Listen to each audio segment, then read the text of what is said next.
In today's video, I'm going to teach you how to make Draw.io landscape. If you're working in Draw.io, also known as diagrams.net, changing the page orientation is very quick once you know where to look. This is especially useful if you need more horizontal space for flowcharts, process maps, diagrams with multiple columns, or anything that feels a little cramped in portrait mode. To get started, make sure you're inside the editor with your diagram open. The first thing you want to do is click on an empty area of your canvas. This part matters because it ensures you're selecting the overall diagram settings rather than a specific shape, line, or text box. If an object is selected, the panel on the right may show settings for that object instead of the page itself.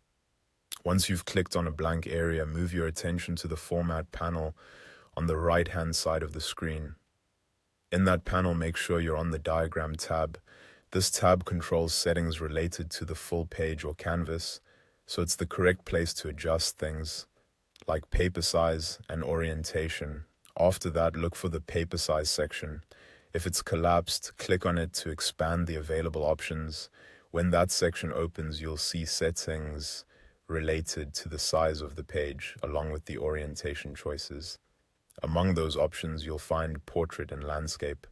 Go ahead and select landscape. As soon as you do that, your page orientation will switch from vertical to horizontal.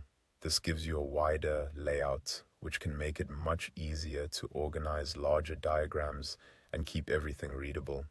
If you're preparing something for printing or exporting, it's also a good idea to take a quick look at how your content fits on the page after making the change, just to make sure nothing feels too spread out or misaligned.